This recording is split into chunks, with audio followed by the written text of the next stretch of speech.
Speaker, I'm pleased to contribute very briefly to support the 2025 Appropriation Bill 2024, the first GNUt annual budget. Before I proceed further, let me take the opportunity to thank the Minister of Finance and Treasury for tabling the 2025 Appropriation Bill 2024. Speaker, and on the same note, as well to the officials in his ministry, but also to the Minister and his officials in the Ministry of Planning and Development Coordination, and of course, Public Service. So let me also thank the Chairman of the Public Accounts Committee and members of the committee for their scrutiny of the budget and the report that is before us, as well as we've heard, 67 recommendations, a very comprehensive report for the first time. The Speaker asked him time for completing hearings. I gave it to him, and he did very well. But in terms of reciprocity, instead I move a motion of no confidence. I was genuine on my part to give him additional time to scrutinize the budget and to come up with recommendations. He replied with a motion of no confidence, Mr. Speaker. That's part of the democratic process. But this is the first budget, Lord GNUt, so I'm not sure on what basis he will judge the government on what are the motivating factors for him to move the motion, but it's part of the process. We'll deal with it once we come to it. So, Speaker, the 2025 budget with the theme accelerating accountable and transformative investments reflects the GNUt government priorities and aspirations. Accelerating accountability and transformative reforms and investments is at the core of the GNUt agenda.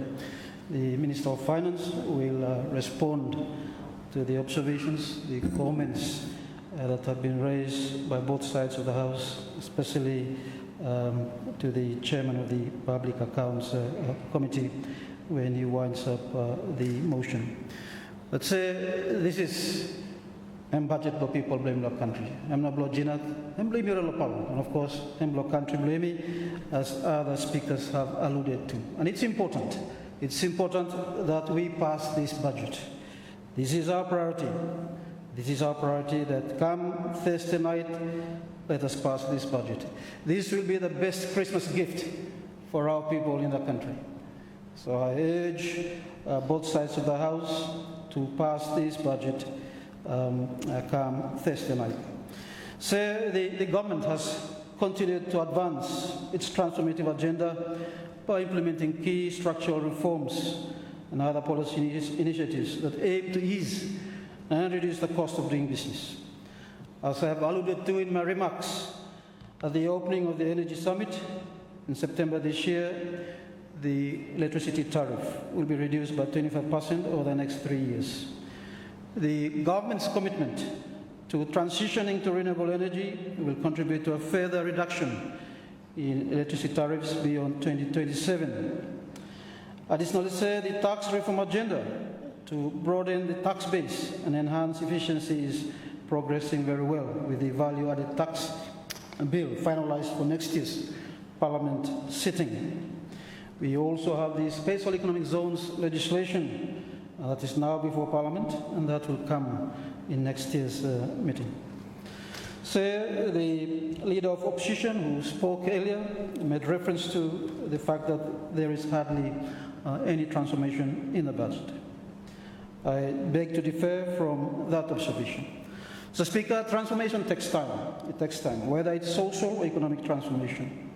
And transformation not only meaning changes in big infrastructure projects, whether it's economic or social, but I guess transformation also implies a change in the mindset, in the attitude of our people, and of course, immortal leaders too.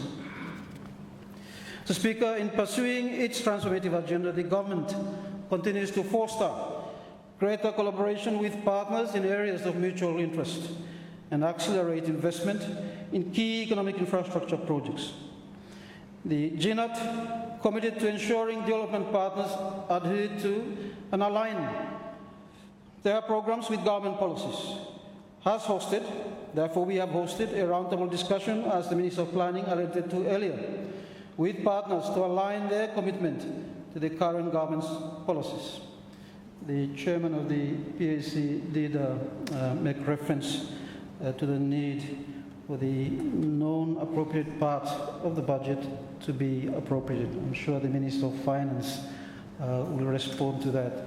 But I understand over the years, successive governments have tried to work with partners, encouraging them to put their money in the appropriation bill. I think one of the challenges there, Mr. Speaker, is the fact that we have different financial years.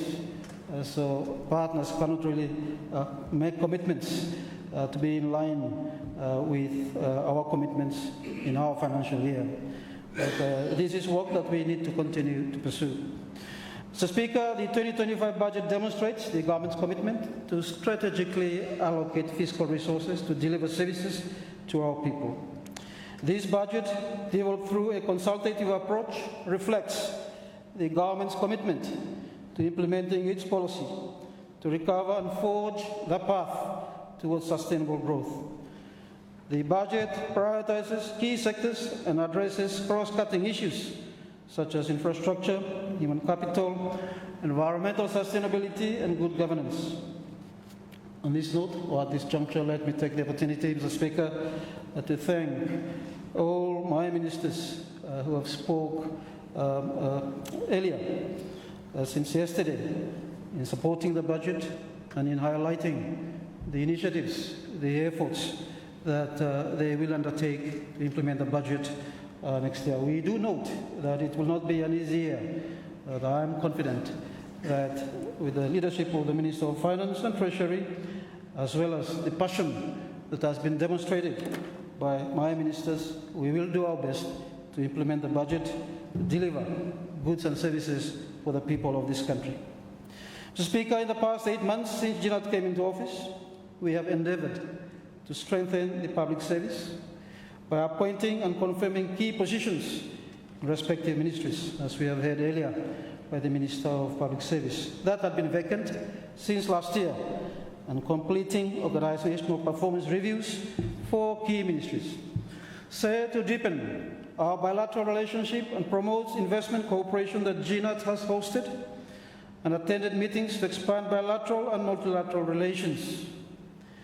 We have heard earlier from the Leader of Opposition his observations, complaints and comments on the number of overseas trips that my ministers have undertaken this year. Say a good number of those trips are either fully funded or partially funded. Mr. Speaker, as you know, we are not an island. We are not alone. We are a sovereign state. We have relations with other countries bilaterally. We are members of various regional and international organizations. We have commitments to fulfill and to deliver. So it is in that light that we have to assess those overseas trips and visits by not only the ministers, I understand. I think both sides of the House have taken the opportunity to travel and understand most of those trips have been fully funded as well. But the outcomes, the benefits that we have derived from these trips, Mr. Speaker, I believe far outweigh the costs that we have expended on these visits. And it has also led to the strengthening and to the enhancement of not only bilateral but also multilateral relations that we have with these countries. We have heard from the Minister of Foreign Affairs earlier that his ministry is working to improve the labour mobility scheme arrangements, but also to ensure that we do utilise the various trading arrangements that we have. In its commitment to promoting investment cooperation, sir, that GNUt has also signed, as we have heard from the Minister of Foreign Affairs, bilateral sanitary and phytosanitary protocol on fisheries and agriculture with the PRC. We've signed the Tivau agreement with Vanuatu and revised the air services agreement with New Zealand, resulting in an increase in flights capacity. Mr. Speaker, this will contribute to growing the economy going forward. So, as the chairman of the Public Accounts Committee alluded to, we have to utilize existing arrangements or agreements that we have with our partners, including with PRC. Our relations with the PRC is only 5 years old, but we have achieved a lot with PRC over the last 5 years. We can witness tangible benefits as an outcome of this partnership, of this relationship. And there is scope that we can do more under this partnership or relationship with PRC, as well as with other bilateral partners and friends that we have under our foreign policy framework of friends to all and enemies to none. Mr. Speaker, in strengthening our revenue base, the GNUt, through the Ministry of Finance and Treasury, has continued to improve tax compliance and has completed a review paper on revenue sources outlining new policies for non-tax revenue. I'm sure the Minister of Finance and Treasury will further add to that. Mr. Speaker, on the accountability agenda, the GNUt launched the revised National Anti-Corruption Strategy, NACS, 2024 to 2027, which involved extensive stakeholder collaboration and supported budget bids for accountability institutions. Mr. Speaker, the GNUt is also supporting the Justice Program through the Ministry of Justice and Legal Affairs, where the Justice Move with Vanuatu, Fiji, and PNG was signed, and the Justice Sector Strategic Framework 2024 to 2034 was completed.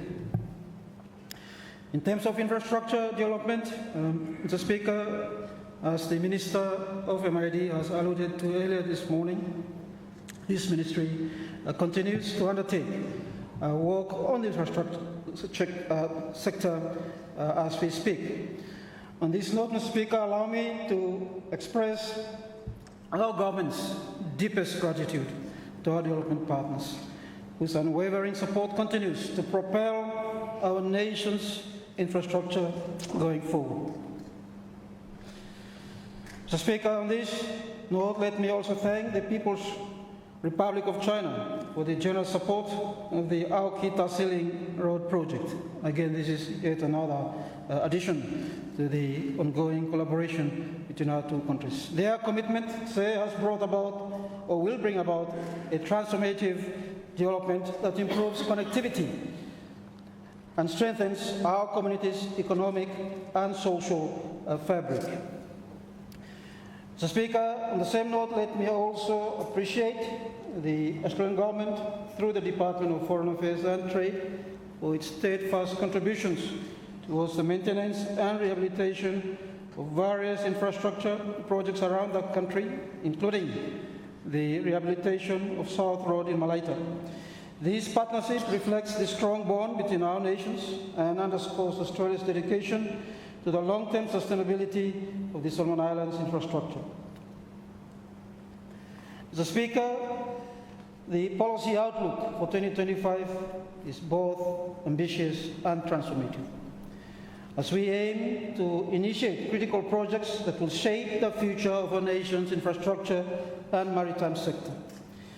These include the launching of the comprehensive shipping franchise study to enhance accessibility and connectivity for remote communities, undertaking in-depth feasibility and analysis for the revitalization and modernization of the Public Works Department, and advancing efforts to establish the International Shipping Registry, a milestone initiative posed to position the Solomon Islands as a significant player in the global maritime industry. The Cabinet has already appointed the National Task Force to establish the International Shipping Registry. This is an important undertaking that the GNUt government fully supports and will ensure that the task force carries out its mandate diligently. In addition, sir, as the MID Minister has alluded to a number of times in the recent past, the National Building Standards Bill will also be tabled in Parliament next year. I also note that the Minister as well as in collaboration with other ministries, we bring similar or related legislations to Parliament. Mr. Speaker, on the tourism sector, as we have heard earlier this afternoon from the Minister of Culture and Tourism, the government has increased its budget for this ministry from 10 million to 46 million. This will support the Ministry of Culture and Tourism in progressing the reforms and infrastructure required for tourism development. We have also heard similar initiatives from the Minister of Land, Survey and Housing in terms of the initiatives, the programs that his ministry is undertaking, including the customary land program. Mr. Speaker, at this juncture, I must emphasize the urgency of completing ongoing land use developments in urban areas. The government is committed through the Ministry of Lands and Survey and Housing on that front. New residents must have access to essential services and amenities, including water, power, adequate road networks. Mr. Speaker, I also acknowledge and congratulate the Minister of Lands for the ongoing review of the Greater Honiara program and the likelihood of developing a Greater Auki program in 2025. Mr. Speaker, with regards to provincial government reforms, we have heard from the Minister earlier this morning in terms of the reforms or the review of the Provincial Government Act 1997 to improve governance and fiscal autonomy. We also heard from him that consultations with the provincial governments are progressing well and the revenue sharing scheme remains a priority for the National Unity and Transformation Government.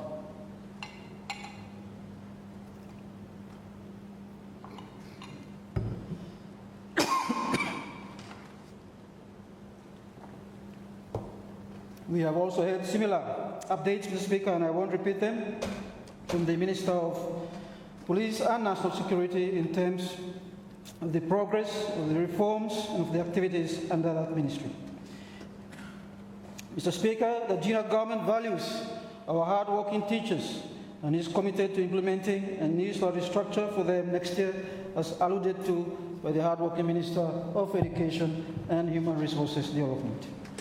Sir, in its first 8 months in office, the GNUt government, through Climate Change Division within the Ministry of Environment, Climate Change and Disaster Management, had on the 31st day of October 2024 officially handed over telecommunication system powered by a 3 kV solar PV system, including other equipment, to the community of Sikaina in the Malaita Outer Islands province. The handing over of the facility and equipment stands as a testament to GNUt's commitment to support climate change adaptation and mitigation interventions, to reduce risk and vulnerability and strengthen the local community's capacity to plan, anticipate and respond to climate change and its impacts. Say, consistent with the government's overarching policy on renewable energy, the GNUt government, through the Minister for Environment, Climate Change, Disaster Management and Meteorology, has signed a 10 million concessional loan and 5 million grant agreement at the COP29 to fund the renewable energy development project in the Solomon Islands. I understand that the environmental bill is also before the Attorney General's office, and that should come to Parliament next year. Mr. Speaker, let me conclude by reiterating that this government, despite the challenges that we have heard from the chairman of the Public Accounts Committee and others on the other side of the House, despite those challenges in terms of this appropriation bill, as a government, we are committed to doing our best to implementing the 2025 appropriation bill 2024 as of January next year. Finally, Mr. Speaker, before I resume my seat, let me take this opportunity to congratulate the Western Province on its second appointed day celebrations this week and acknowledge the Western Province's huge contribution to the national economy and the budget over the years. I wish the Premier and the good people of Western Province every success, as well as an enjoyable celebrations during the course of this week. Our Minister of Provincial Government and institutional strengthening is representing us in years of the moment. I would also like to thank every province and provincial governments for working successfully with the former DCJ government and now the GNUt government to transform our country and move our nation forward. The provinces serve as the implementing arms and legs of the central government. Together, we will move our country forward. With these few remarks, Mr. Speaker, I support the motion and resume my seat. Thank you, Honourable Prime Minister.